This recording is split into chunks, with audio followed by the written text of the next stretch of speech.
Shri Paramatmane Namaha.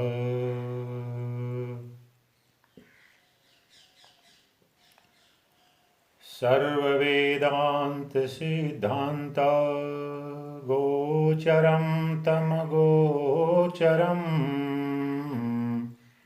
Govindam Paramanandam Sadgurum Pranatosmyam. Krishnam Narayanam Bande Krishnam Bande Vrajapriyam Krishnam Dvaipayanam Bande Krishnam Bande Prithasutam. Dear Divine Selves, today I intend to present before you third in the series of discourses I had begun, titled Bhagavad Gita as viewed by Swami Vivekananda.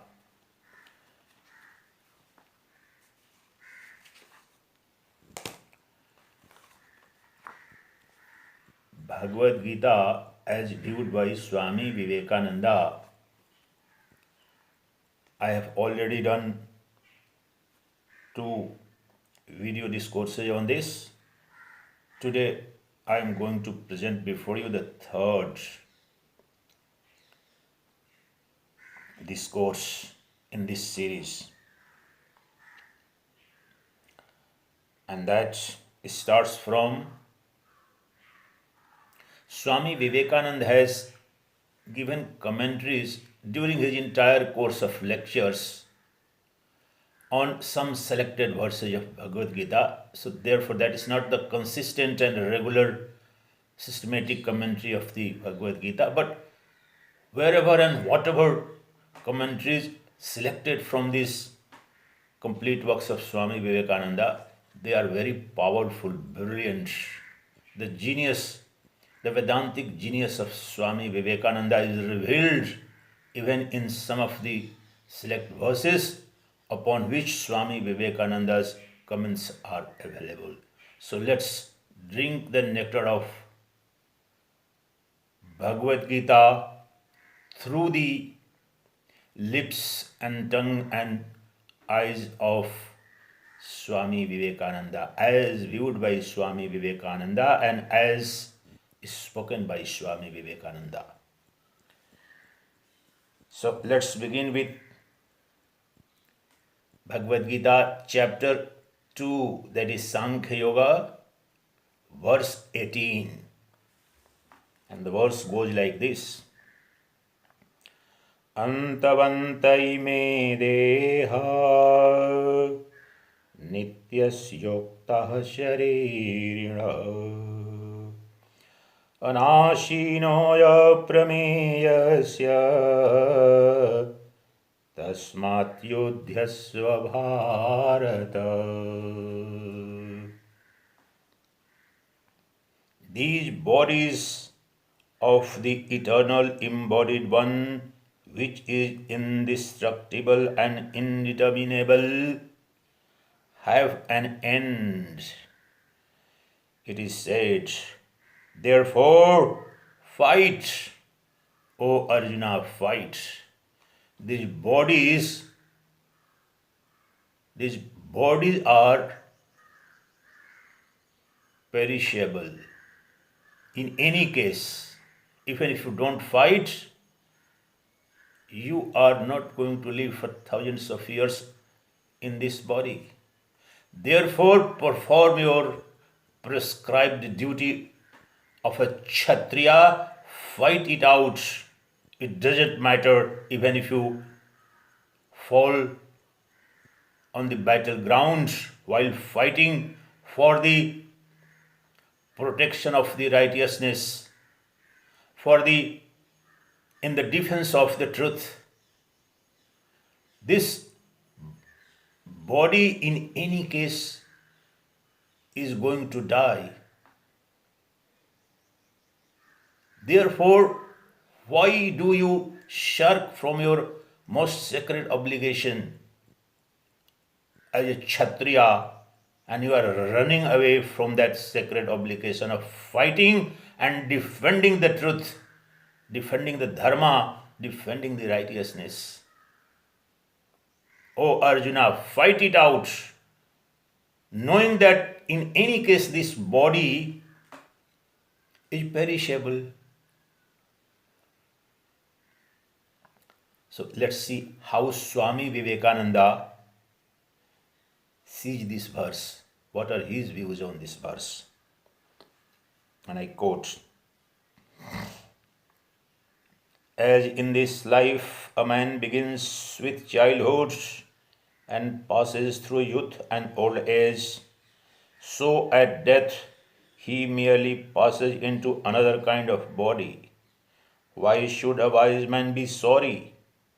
And where is the beginning of this emotionalism that has got hold of you? Where is the beginning of the emotionalism, sentimentalism that has come into you? Where has it begun? Oh Arjuna, it is in the senses, your attachment to your senses, your belief that you are the conglomeration of the body and senses, that ignorance, that illusion has been the root and is the root cause of your fear.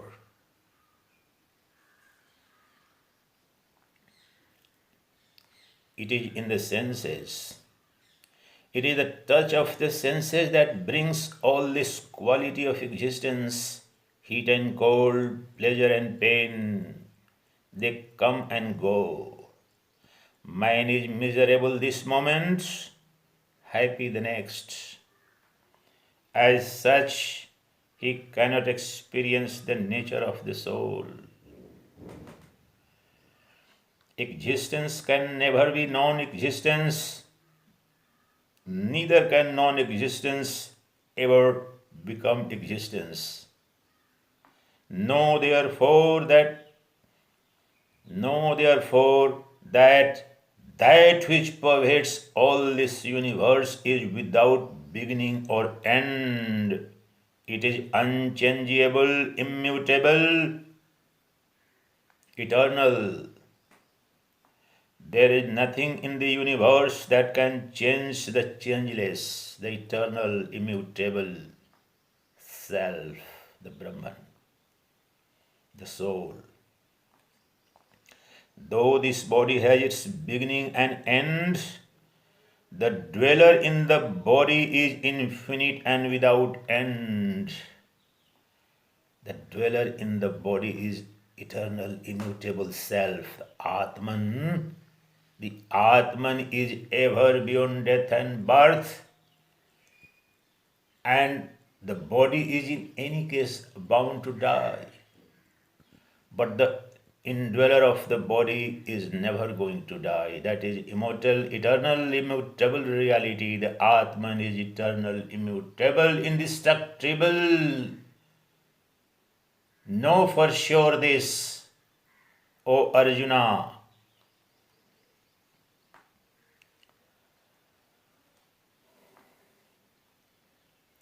Though this body has its beginning and end, the dweller in the body is infinite and without end. It's beginningless and endless reality. The Atman is a beginningless and endless reality. It has no beginning, it has no end, it is eternal, immutable reality. The indweller within you, the Atman within you, reflect on this truth, contemplate on this eternal truth that will make you free from all the fear, all the sorrows and sufferings mentally imagined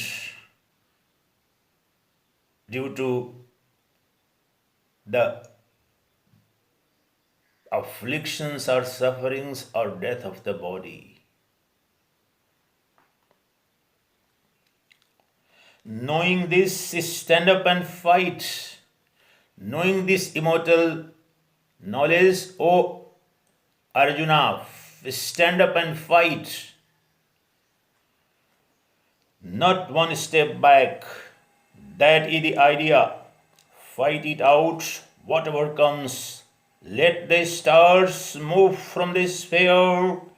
Let the whole world stand against us. Death means only a change of garment. Death means only a change of garment. What of it? Thus fight. You gain nothing by becoming cowards. You gain nothing by becoming cowards. You would lose everything. Cowards are eternal losers. Don't be a coward, O Arjuna. You are not going to gain anything by being a coward.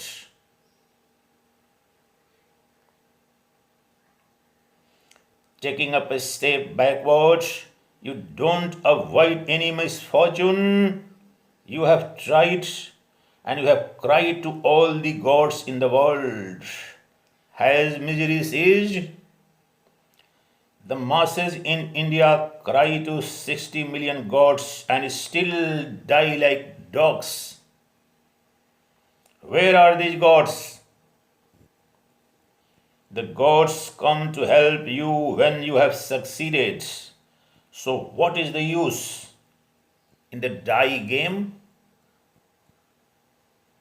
This bending the knee to superstitions, this selling yourself to your own mind doesn't befit you, my soul, my dear soul Arjuna. It doesn't befit you. This cowardice caused by delusion and ignorance of yourself doesn't befit you, O Arjuna, dear Arjuna. You are infinite, deathless, birthless. Because you are infinite spirit, eternal Atman you are. It doesn't befit you to be a slave. It doesn't befit you to be slave of your senses, slave of your cowardice, slave of your ignorance. Arise, awake, stand up and fight. O Arjuna, arise, awake, stand up and fight. Fight for the protection of your rights, protection for the righteousness, protection of the dharma. For upholding the righteousness, you must fight it out as a Kshatriya. Arise, awake, stand up and fight.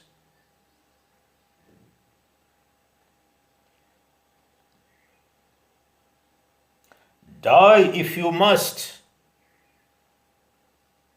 In the course of your fight, if you die, let it be so. Die, doesn't matter. You, the indweller Atman, is never going to die, therefore there is no reason for you to behave like cowards. O Arjuna, therefore, stand up, arise, awake, stand up and fight. There is none to help you. There is none to help you, O Arjuna. You are all the world. Who can help you? You are the world. The entire might of the universe is within you. The entire divine power is within you. Because you are eternal, immortal Atman. You are the omniscient, omnipresent, omnipotent reality. You are embodiment of that supreme reality. Who else is going to help you? Because you are all in all of all by all yourself. Know this supreme Vedantic truth and arise, awake, stand up and fight with not an iota of fear or delusion or ignorance about truth.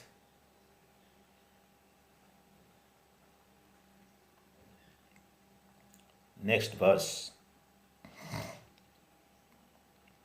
Ya enam veti hantaram yasyainam manyate hatam ubhau tau na vijanito nayam hanti na hanyate. Who considers the Atman as the slayer and who considers this Atman as the slain, both of them don't know that it doesn't kill nor is it killed.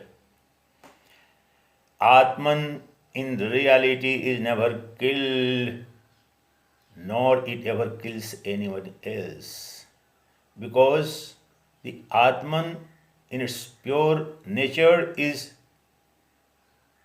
beyond doership and enjoyership, and the Atman is ever eternal. Therefore, why are you confused? Why are you deluded? What are you afraid of? Now, how Swami Vivekananda looks upon this verse. Any action that you do for yourself will bring its effect to bear upon you. If it is a good action, you will have to take the good effect, and if bad, you will have to take the bad effect. But any action that is not done for your own sake, whatever it be, will have no effect on you. There is to be found a very expressive sentence in our scriptures embodying this idea.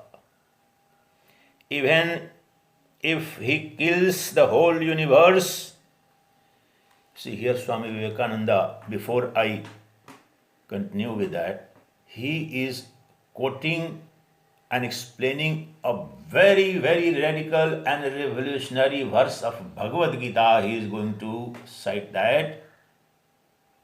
And that verse is, you see, nowhere in the annals of human history you will find any literature where even a remotely similar declaration is there, like the one in Bhagavad Gita that Lord Krishna gives. You must listen that. Yasya nahankrito bhavo buddhirayasya nalipyate hatvapi imang lokan antina nibadhyate antina nibadhyate. Lord Krishna says, O Arjuna, the one who acts without a sense of doership or enjoyership, that person, even if he kills the entire human race, he annihilates the entire planet, not a fraction of an iota of sin can touch him. Nor he is going to be bound or suffer any affliction because of that act. What is the purport of this radical declaration?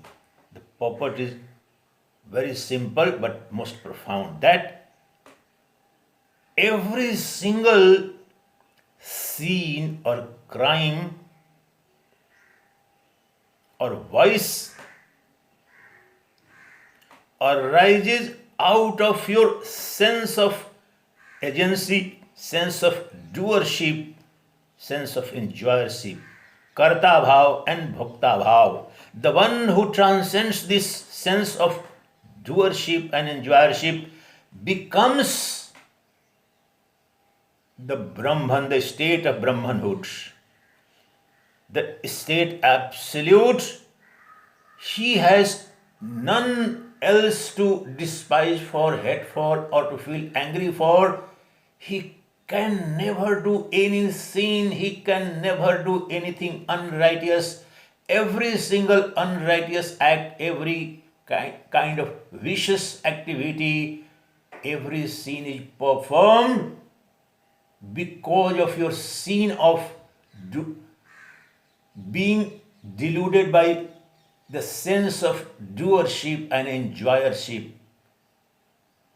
The moment you break free, because the individual ego-based personality is always impelled, propelled, and is inspired to work by the individual motive. In the moment you feel an individual, the ego-based identity, there you have this sense of agency, the sense of doership, the sense of enjoyership. But the one who identifies oneself with the Atman, the pure consciousness, then Atman is beyond all doership or enjoyership, even though every act and every enjoyment in the universe happens in, upon, and through the power and energy of pure consciousness, the Atman. The Atman by itself is ever free from sense of doership and enjoyership. This profound Vedantic truth must be understood to understand any teaching of Bhagavad Gita or that of the Upanishads. This is one of the most cardinal principles of Vedanta philosophy, Advaita Vedanta philosophy. So what Swami Vivekananda says on this, the same thing.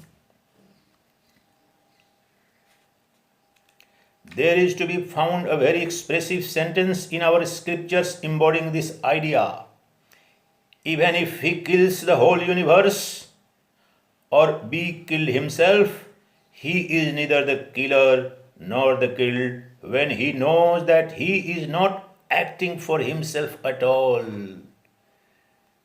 He is not motivated by the ego-based individuality, and therefore there is no self-personal interest, and that's why he works for the welfare of the mankind, the welfare of the society, the good at large, good of the entire planet at large is at her heart. That is why he is pure. Therefore, Karma Yoga teaches, don't give up the world, live in the world, imbibe its influences as much as you can, but if it be for your own enjoyment's sake, work not at all. Enjoyment should not be the goal. That is the greatest contribution of Karma Yoga of Bhagavad Gita, and the way especially Jagat Guru Adi Shankara has given his profound commentary on Bhagavad Gita.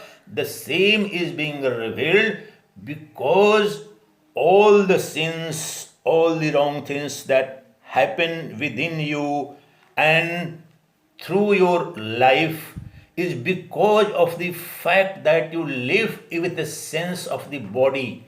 The body sense of yours, the body sense, the ego sense, the individuality sense is the root cause of all vices, all ignominious and ignoble acts, all sins, all crimes are committed because of your desire for sensual pleasure. Your acts are also prompted, motivated for reaping the fruits of sensual pleasure. unless and until I act, I won't have the wealth or fruits whereby I will enjoy the sensual pleasure. If that is the motive, that work is like poison.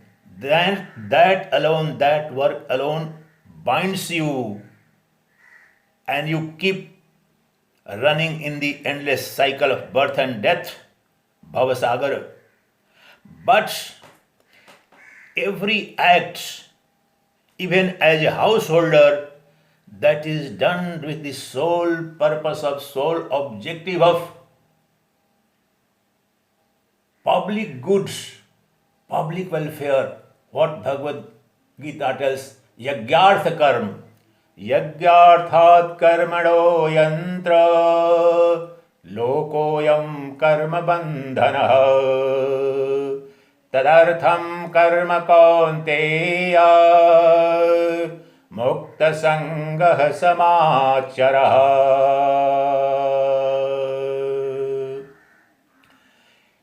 Lord Krishna says in Bhagavad Gita so emphatically and crystal clear terms, no ambiguity about that, that only that karma, only that action, only that deed binds you, which is done for personal motive, for sensual pleasure, for your ego-based individuality and the comfort of the ego-based individuality. That act definitely binds you, and then you reap the fruits as sorrow, suffering, attachment, affliction.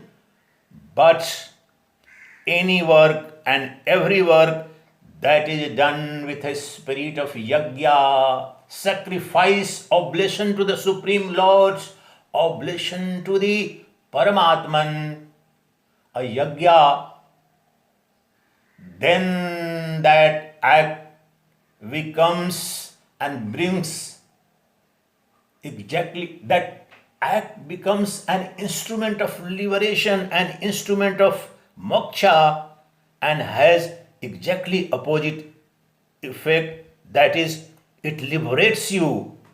Even the action as a householder on whatever station of life you are, that is done with the motive of public good, public welfare, lok kalyan, then that action is going to be liberating. This action will set you free, free from all fear, free from fear of death and disease, free from all the sorrows and sufferings. The only those acts which are done with the sole motive of personal aggrandizement, personal sensual enjoyment, for personal pleasure and comfort of the body, they definitely bind you by the ignorance, creating a illusory belief that this body is a reality, that this conglomeration of flesh, blood and bones and senses is your only identity, that is the self. The identity, the selfhood in the body is the root of all sorrow and suffering. There is no sorrow and suffering, and that is the called demonic tendency. The entire human race in Indian culture, in Vedic sciences, is divided into two categories, the Ashuri and Daivi, the demonic and divine. Every human being within himself too has this, both of these tendencies, but we decide the quality or class of the person based on the predominance of the which tendencies, the demonic or the divine ones. Which are the demonic tendencies and which determine you as a demon?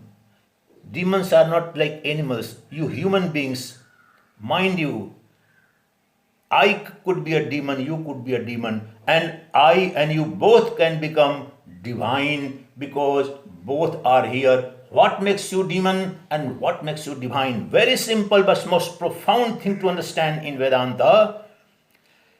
The sense of body, the sense of self in the body, Atma Bhava in Sharira, the sense that I am this body is what makes you do all wrong things, commit sins and crimes, and that makes you demonic, that makes your character demonical, that makes you your behavior, your life a demonical life. And the one who thinks about oneself as and lives in the belief and conviction with the self, the Atman consciousness, Atman as myself, not body as myself. Atman, the indweller, the light of the lights, the self within, the seer of all, the knower of all. That is my true self, not this body and senses. If you abide in this conviction, if you act being rooted in this conviction, then you belong to the classes and category of divine people. You alone constitute the divine communities, divine era, divine classes. That is what the Satyuga means.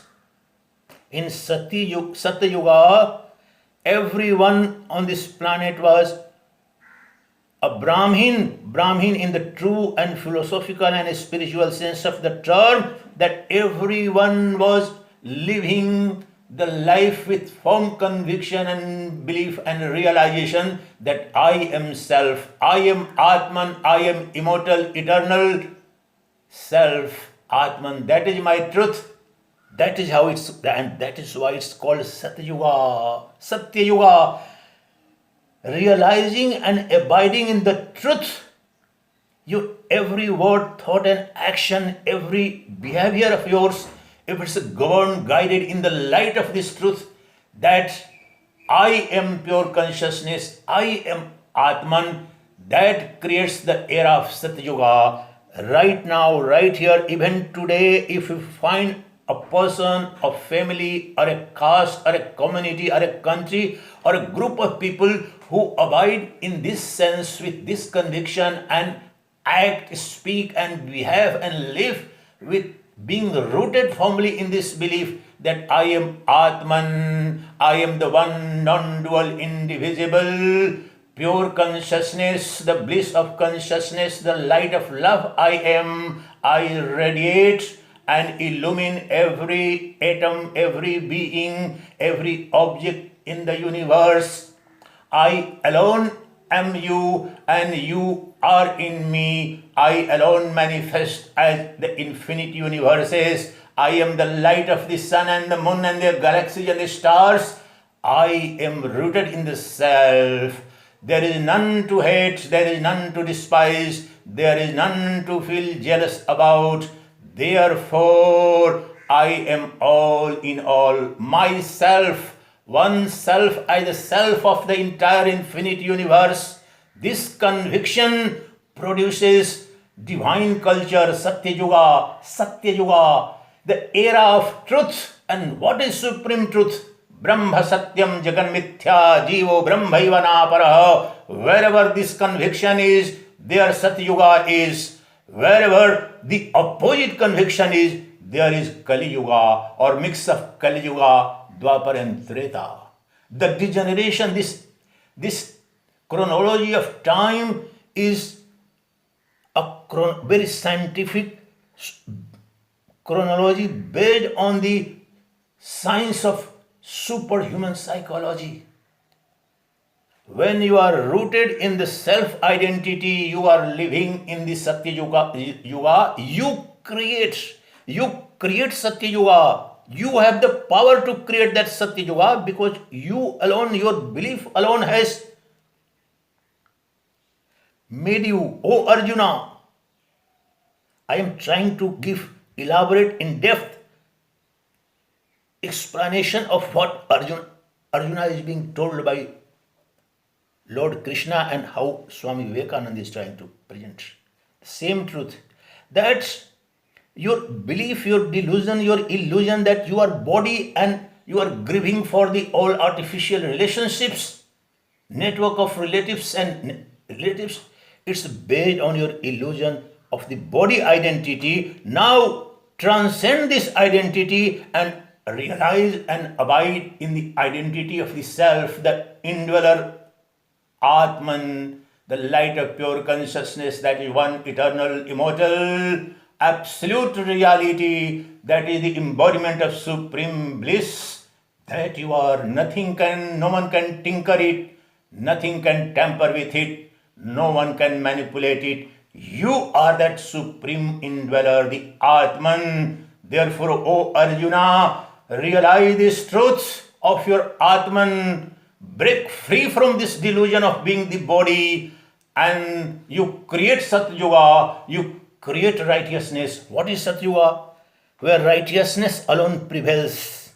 There is not an iota of unrighteousness, adharma, sin, irreligiosity can prevail in the era. That era is Satyuga. You and I are creators of Satyuga and creators of Kali Yuga. There is no one else who can do that. Let's take the responsibility of creating, regenerating that divine culture of Satyuga. That is the most sacred obligation of ours. Especially the followers of Vedanta, the Vedantic religion, essentially entire Vedic race, the culture of the Vedas, Sanatan Dharma or Arya Samaj, different sects, all of them are essentially rooted in the supreme truth, the truth of the immortality of the Brahman, the self, the Atman, whether it is Advaita or Vishishta Advaita or Dvaita. All of them believe in this immortality of the self and the divinity of the self, innate divinity of the self that we are. Therefore, as in the case of Arjuna and as in the case of the battlefield of Kurukshetra, each one of us is facing a tremendous challenge. The challenge thrown before us by the forces of unrighteousness, the forces which are unlawful, the forces which are deeply rooted in the material welfare of their personality, their ego, their individuality, those values, those paradigms, those whether economic paradigms or social systems or cultural values which promote and protect the welfare of the individual at the cost of the collective welfare. They are demonic cultures, they are demonic values, and they are responsible for the disaster, ecological destruction, climate change, disappearance of the forests, disappearance and drying up of the river bodies, the toxic pollution, the unlivable metros and cities mushrooming all over the world. They are product of this demonic belief in the body, aggrandizement, welfare and comfort of the body and senses alone has propelled this crisis before the mankind. It is a time to protect us, and in your desire to protect yourself, you are not one. Let me tell you, this corona pandemic today is a great opportunity to make every human being sit silently and introspect. Are we have individual destinies? No. The corona arose from Wuhan province somewhere in China in the first week of January, and we were thinking, okay, it is happening in China, in some province, in the newspapers, slowly it's moving out. Then it's moving towards Italy and other countries of Europe. Then you see the kind of dance of death it's doing in USA, in New York especially, and India, everywhere. Now you must realize your collective destiny, your collective fates, as long as you consider yourself as an atomized, alienated individual being, nothing to do with anyone else, nothing to do. I am just concerned about this little narrow ego-based personality. If I am safe, I am okay. That is the demonical character that creates Kali Yuga, that is the adharmic culture, and that is the Danavi culture. We, the heirs of the Vedic culture, are upholders and carriers of the, and we are the torch bearers of the eternal wisdom of Vedanta. Brahma Satyam Jagan Mithya Jivo Brahmaivanaparaha Brahmaivahamasmi. I alone am manifesting and I alone am the Atman of the entire universe. Therefore, it is incumbent upon me. Even as a common man, a human being, I am nothing but the Brahman, the supreme reality. Therefore, it is my sacred obligation to rise up, to stand up, to fight out any evil anywhere in the world, anything that inflicts grievous injury either on Mother Nature, Mother Earth, or any human being on this planet, or any animal species on the planet. Anything that is injured on this planet is an injury on me. I am the body of the entire universe.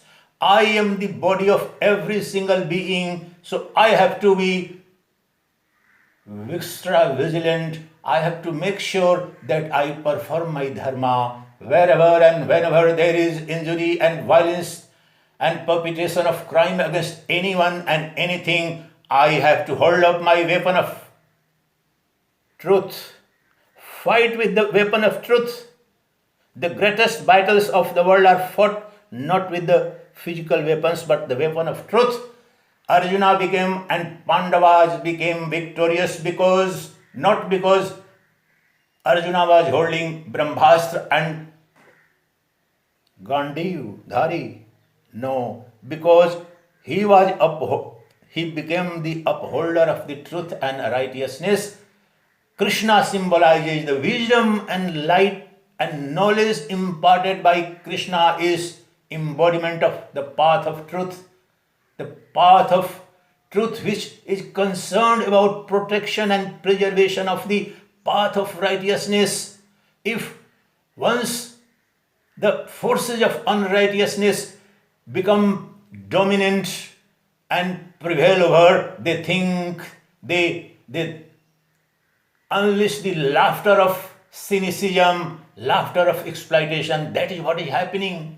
The Western economic paradigm, the paradigm of commercial aggrandizement at the cost of Mother Nature, is responsible for the present predicament of corona pandemic and the toxic airs we are breathing in metro towns like Delhi. More than 50% of children their lungs are irreparably damaged. Same is the story in vast majority of the metros and big towns across the world, but we are still not raising our arms. We are not crying out. We think that, okay, what can I do? I too am just glued to this body, preservation of this body. That is adharma. You are being a coward, Arjuna. Don't remain a coward, Arjuna. Stand up in the light of the teaching given by Lord Krishna and arise, awake, stand up and fight the forces of evil in whatever form they come, because you are the heirs of truth, you are the heirs of eternal wisdom, you are the heirs of the liberating philosophy. That philosophy makes you free, whereby you see all in yourself and yourself in all universes. Brahma Satyam Jagat Mithya. Aham Brahmasmi Tattvam Asi. Chidananda Rupaha Shivoham Shivoham. Chidananda Rupaha Shivoham Shivoham. Om Hari Om Tat Sat.